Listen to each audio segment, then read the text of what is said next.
Olá, bem-vinda, bem-vindo. Eu sou o Padre Mauro Negro, da Congregação dos Oblatos de São José, e falo do Centro de Espiritualidade Josefina de Apucarana, mantido pela Congregação dos Oblatos de São José, província Nossa Senhora do Rocio. Este é o nosso programa Querigma e Catequese, Liturgia Dominical, Leituras e Contextos. Hoje nós veremos a liturgia da palavra, seus significados e perspectivas do 29º domingo do tempo comum do ano da liturgia B. E neste domingo nós começamos com a primeira leitura do livro do profeta Isaías, capítulo 53, versículos 10 e 11. São estes. O Senhor quis macerá-lo com sofrimentos. Oferecendo sua vida em expiação, ele terá descendência duradoura e fará cumprir com êxito a vontade do Senhor. Por esta vida de sofrimento, alcançará luz e uma ciência perfeita. Meu servo, o justo, fará justos inúmeros homens, carregando sobre si as suas culpas. Esta é a leitura pequena do livro do profeta Isaías, capítulo 53, versículos 10 e 11. É da segunda parte do profeta Isaías, que é dividido em três partes. O primeiro Isaías, do capítulo 1 ao capítulo 39, o segundo Isaías, do capítulo 40 ao capítulo 55, e o terceiro Isaías, do capítulo 56 a 66. Cada uma dessas partes vem de uma época histórica diferente. Este trecho que nós ouvimos, do segundo Isaías, ele é do período que na história de Israel se chama o retorno do exílio, quando Israel, depois de passar o povo de Israel e o reino de Judá, depois de passar o reino de Judá, muitos anos no exílio, aproximadamente 70 anos no exílio de Babilônia, retorna para a sua terra por permissão do rei persa Ciro. E o profeta, então, ou melhor do que o profeta, os discípulos do profeta Isaías, eles escrevem a sua palavra, a palavra inspirada por Deus, em torno da ideia da reconstrução. E, ao mesmo tempo, esses discípulos que escrevem esta palavra, inspirados por Deus, é claro, eles tentam dar um significado para o sofrimento vivido pelo povo da aliança no exílio. E um significado agora para a história que está começando. Porque o retorno dos exilados, depois de 70 anos fora da sua terra, já voltam as gerações que foram lá nascidas. Então, praticamente nenhum daqueles que saiu da terra de Judá está voltando, porque morreram por lá mesmo, na Pérsia. Estão voltando agora os seus descendentes. Então eles têm que ter um significado muito claro. E a clareza do significado está justamente na percepção de alguns mistérios, de alguns elementos importantes e de um personagem fundamental nessa história toda. A gente precisa sempre buscar no cotidiano, e não só no cotidiano, mas sobretudo nos grandes ciclos da nossa vida, significados. Porque se nós vivemos bem os momentos, as situações, as circunstâncias, encontros e desencontros, porque nós sempre vivemos em situação de comunidade ou em situação de interação com conflitos e acordos, se nós vivemos desta maneira, nós temos que ter um fio condutor, nós temos que ter um caminho que nós desejamos fazer.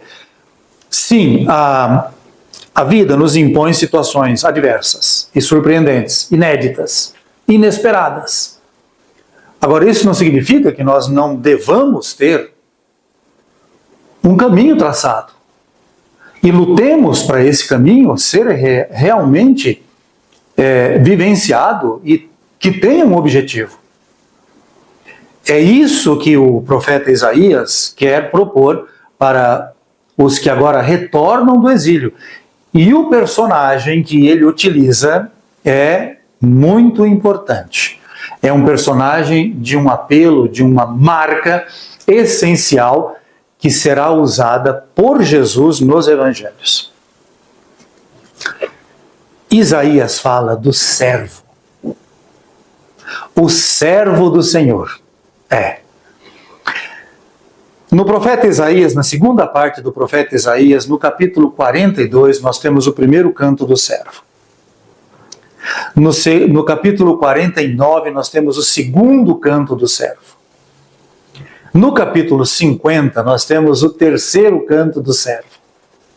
Estes cantos são maravilhosos, são poemas que evidenciam a importância e o significado deste personagem, do servo, o servo do Senhor. Já no terceiro canto do servo, no profeta Isaías capítulo 50, ele começa a ter traços de homem provado, sofrido, de um homem que tem que legitimar as suas ações e por conta disso ele é punido, não pelos erros que cometeu, mas pela verdade que traz consigo e a decisão de segui-la. Nesta leitura, o quarto canto do servo, que começa no capítulo 52, no versículo 12, e vai até o final do capítulo 52, são poucos versículos, e depois passa para o capítulo 53, do versículo 1 até o versículo 13, até o versículo 12. Nós vemos aqui o capítulo 53, versículos 10 e 11, quer dizer, é um fragmento do canto, do quarto canto do servo em Isaías. E ele fala justamente, como acabei de informar, do servo sofredor, dizendo que o Senhor quis, o Senhor determinou, o Senhor fez com que este servo carregasse sobre si o peso dos erros alheios. E se alguém acha que isto é injusto, então nós precisamos todos bater no peito. Porque muitas vezes pessoas carregam pesos de erros que nós cometemos. E nós carregamos pesos de erros que os outros cometeram. Nossa vida está sempre ligada, interligada. Nós fazemos uma rede de comunicação de vida, de ações, de olhares, de omissões, de maneira que tudo isso interfere na vida de um e de outro. E nós muitas vezes damos alegria e outras vezes damos tristeza. Isso é inevitável, faz parte da história de qualquer um. Mas qual o significado que nós damos para isso? Então, qual o significado de assumir uma posição que pode dar tristeza para alguém? Tem de ser um significado justo, verdadeiro, e não uma mera teimosia da nossa personalidade. Porque teimosia é uma expressão do orgulho, da obstinação, de um defeito muito grande. Essa teimosia, fruto do orgulho, leva muita gente à ruína, e outros também. Então, amigas e amigos, essa é a questão. Qual o significado do sofrimento do servo? Salvação. Porque quando alguém assume uma dor que lhe foi imposta e carrega essa dor, transformando-a, então o significado existe. Algumas pessoas que ficam simplesmente resmungando das suas dores não estão dando significado para nenhuma delas. Mas quando a gente dá, repito, um significado para uma dor, se eu sofro essa dor, eu sofro até com alegria, pois é pelo benefício, para a construção, para a superação de algo maior, ou da minha parte, ou da parte de quem depende de mim, ou que eu amo. Significados. O servo, ele tem esta palavra dirigida a ele e que nós ouvimos. Por esta vida de sofrimento, alcançará luz e uma ciência perfeita. Meu servo, o justo, fará justos inúmeros homens, carregando sobre si as suas culpas. Nós podemos ser raios. Todo mundo já viu raio, né? De chuva, sabe chuva? Tempestade. Nós podemos ser raios, de onde caem faz aquele estrago. Mas nós podemos ser também para-raios. Para-raio sofre, leva descarga direto, mas salva. Salva tudo aquilo que está ao redor, porque carrega sobre si, consegue carregar uma quantia enorme de energia elétrica e dá um sentido para ela. E mais, esse sentido que ele dá, esse destino que dá para a energia elétrica que deriva para a Terra, vinda do céu, a descarga elétrica do raio, essa ação faz com que aqueles que estão ao seu redor sejam protegidos e salvos. Este é o significado. Salvação. O profeta Isaías, então, fala de alguém que dá salvação.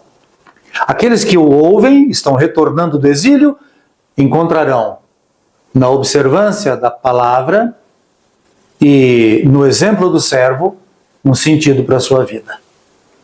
Bem, por isso que a liturgia da palavra nos propõe um trecho do Salmo 32, cujo refrão é o seguinte: sobre nós venha, Senhor, a vossa graça, pois em vós nós esperamos.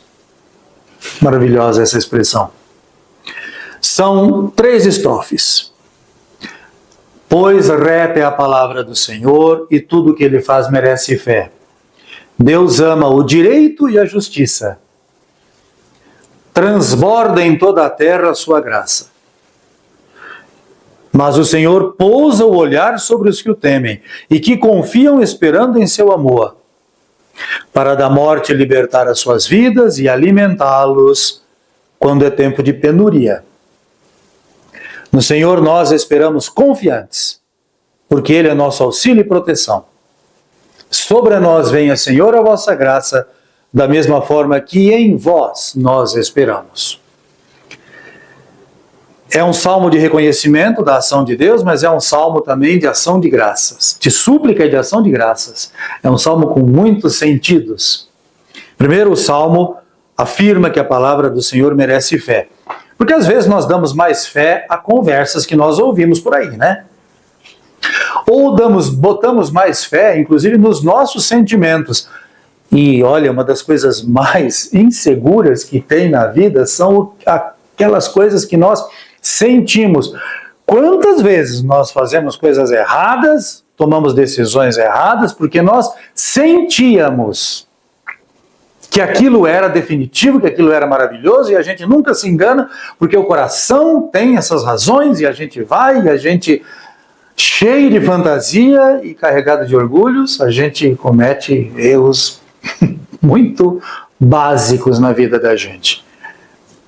Então, por isso é que vale realmente o desejo e a ação de colocar a fé na palavra do Senhor, e não nas nossas razões, muitas vezes irracionais, puramente sentimentais e, às vezes, viscerais, que partem das dos nossos hormônios em ebulição. Um pouco de racionalidade é sempre importante. Depois o Salmo fala do direito e da justiça, que são elementos muito importantes no Antigo Testamento. E ele também fala de confiar, esperar, porque um dia vai haver uma resposta. Essa é a dinâmica da salvação. A resposta vem no tempo certo. E vamos ouvir um trecho da carta aos Hebreus, que é a segunda leitura do 29º domingo do tempo comum da liturgia, ano B. Vamos ouvir. Irmãos, temos um sumo sacerdote eminente, que entrou no céu, Jesus, o Filho de Deus. Por isso, permaneçamos firmes na fé que professamos. Com efeito, temos um sumo sacerdote capaz de se compadecer das nossas fraquezas, pois ele mesmo foi provado em tudo como nós, com exceção do pecado. Aproximemo-nos então com toda a confiança do trono da graça, para conseguirmos misericórdia e alcançarmos a graça de um auxílio no momento oportuno. Eu não escondo a minha admiração e o meu gosto de ver a carta aos Hebreus, que eu acho que é uma espécie de coroamento do Antigo e do Novo Testamento.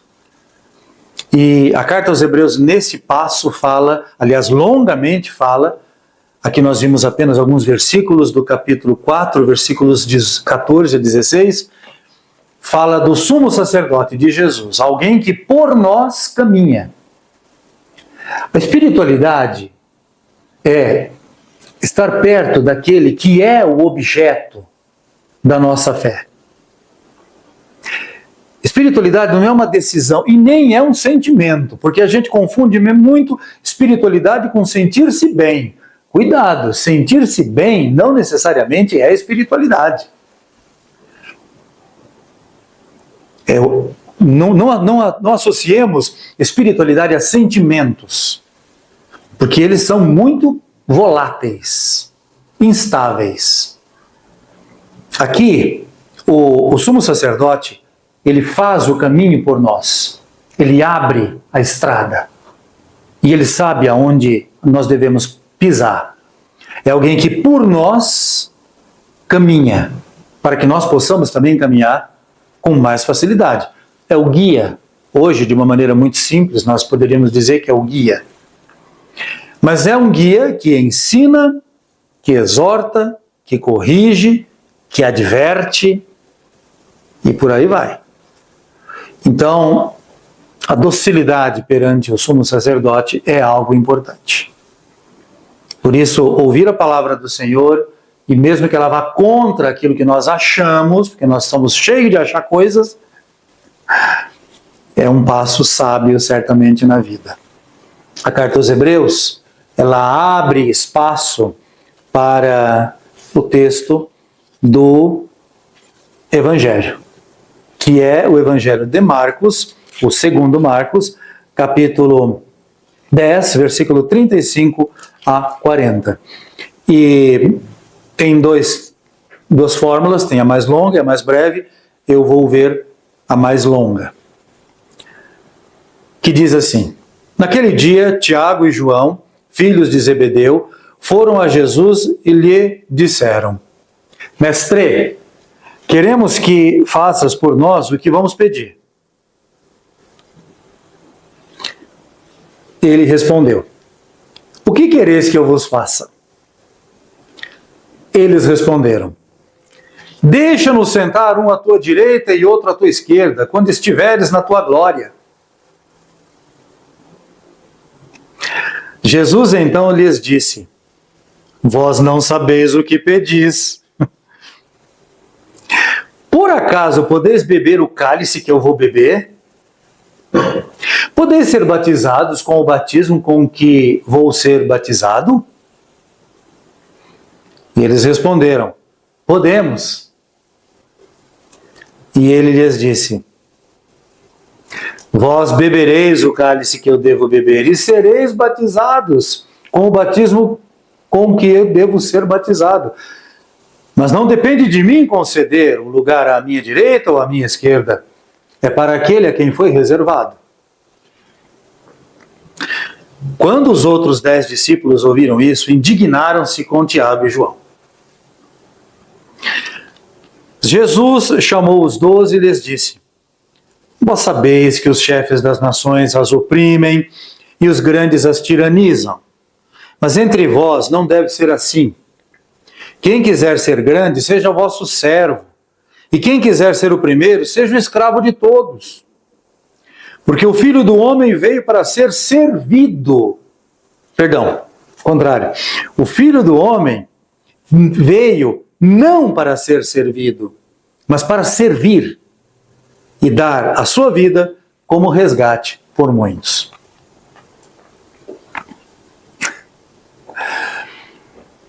Quem que não quer sucesso, êxito? Quem que não quer tudo isso com o mínimo trabalho, mínimo esforço? E se você acha que não, por que continua jogando na loteria? É ganhar dinheiro sem fazer esforço. Então nós queremos, nós sonhamos com isso daí. Isso é próprio do nosso temperamento, da nossa natureza humana, tá? Mas o que Jesus aqui, ele responde a uma situação crítica dos discípulos, que é um pouco também a nossa realidade. A gente quer a vantagem, a gente quer o bônus sem o ônus. É como uma pessoa que diz assim: ah, você conseguiu isso daqui tudo, que bom, né? Você teve sorte. E o sujeito trabalhou a vida inteira com muito esforço, muitas renúncias. É como o sujeito que inveja, tem isso, né? Inveja certas pessoas que depois de muito estudo adquirem um conhecimento muito elevado, muito grande. E até um salário relativamente bom. E aí tem gente que fica falando: mas o que é isso? Ganhar tanto para fazer isso? Mas quanto que aquele sujeito não passa estudando, deixando de lado pizza, deixando de lado encontro com os amigos, viagens de férias longas, certos benefícios e confortos, para se dedicar à pesquisa intensa, constante, muitas vezes não remunerada. Assim, amigas e amigos, a gente conquista as coisas também, faz parte. E aí chegam esses 2 apóstolos e chegam para Jesus, um quer sentar à direita e outro à esquerda, lá na glória. Eles esquecem que tem que fazer um caminho de esforço, de conquista, de superação. Eles querem lá na glória, já está um do lado, outro do outro. E Jesus diz: vocês podem sofrer comigo? A ideia do cálice é essa, sofrer com ele. Cálice, sofrimento. É isso aí. Vocês podem, para ser batizados, mergulhados, batismo é mergulho, na morte que eu vou ter para poder ressuscitar? Aí eles, sem pensar, porque a gente é espontâneo, né? A gente só olha a coisa boa na frente. Podemos! E Jesus deve olhar bem para eles e... vocês tomarão do cálice e serão batizados também. Vocês não estão sabendo, mas vão passar por essas experiências. Agora, sentar um do lado e outro do outro, não cabe a mim. É o Pai que vai decidir. E aí o que acontece?